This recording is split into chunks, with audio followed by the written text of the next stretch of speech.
Egypt, as we all know, is the center of all the world's attention in terms of ancient history. All but even think the words ancient history and images of ancient Egypt artifacts immediately pop into your mind. But what if we were to tell you that the Egyptian government and the rulers of Egypt from the past and present do not care about historical values of these artifacts?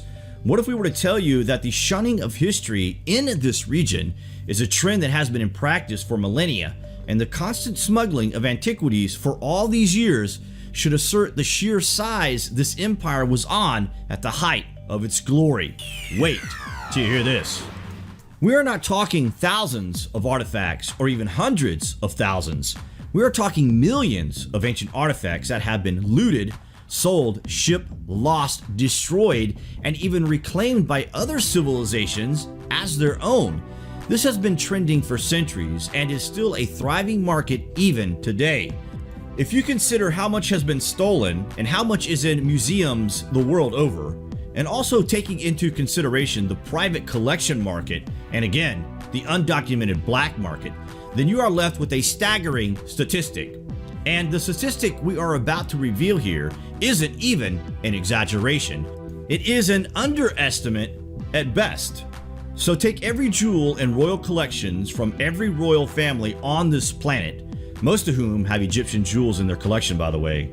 Multiply all that by 2 and you are still hard pushed to match the ancient Egyptian artifacts that are all over the place now. Doesn't this again ponder the question of the answer we no doubt already know, in that of the ancient Egyptians were not the dynastic Egyptians we are told of in school? According to historical accounts, Menes was the first pharaoh of the first dynasty, with whom the human history of Egypt began right around 3100 BC. Even this first pharaoh tells that the greatness of Egypt had already passed. He claimed to be related to the god Horus, and this won him sway in the ascent to the throne, probably because the people wanted the gods to return.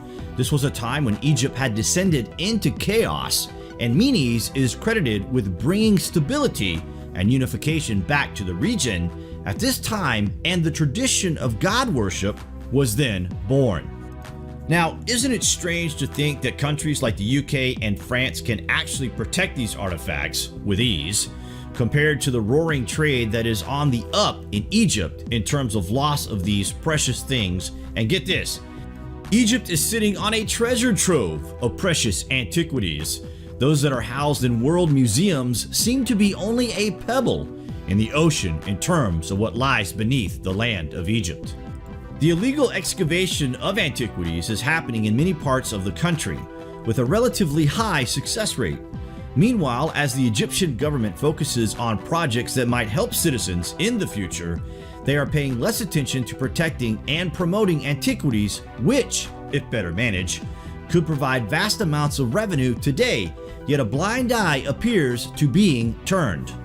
The Italian government's recent discovery of 23,000 ancient Egyptian artifacts concealed in a diplomatic container truly shocked the world, and indeed the Egyptian people, who pride themselves on the rich history of their country, and rightly so. The great number of artifacts made it obvious that the illegal trafficking of antiquities is a well-organized and powerful business in Egypt. Had it not been for the Italian government's seizure of the container, those ancient pieces would be for sale on the black market today. The recent partial opening of the Grand Egyptian Museum, which cost about £1 billion to build and funded by Japan, by the way, was a historic move to provide a proper home for 100,000 ancient artifacts. But if you consider what Italy just happened to stumble upon, the value of these things, and the grand cost just to house them, you must consider a value in extent of the highest figure you could possibly imagine for the things that have been lost. Isn't that just shocking, or what?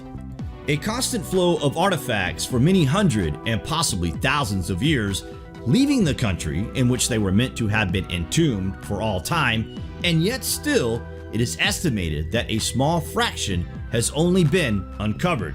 It just blows the mind, does it not?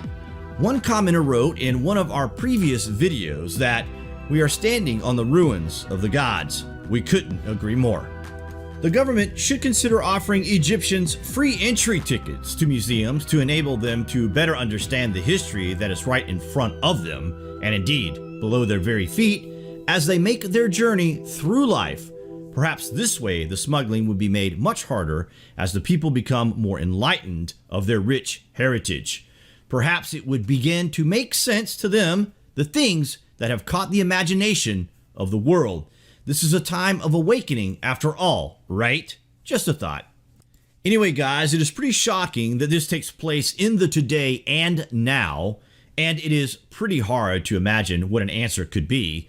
The government of Egypt seems to be happy to allow this to happen to a certain degree, and it would appear that the international community would be more responsible with these objects, but also more dangerous, as they would indeed, no doubt, spread the belief that history of Egypt is only 5,000 years old and that the gods were nothing but myth. It is pretty disconcerting as no apparent action is being taken, and this goes on constantly.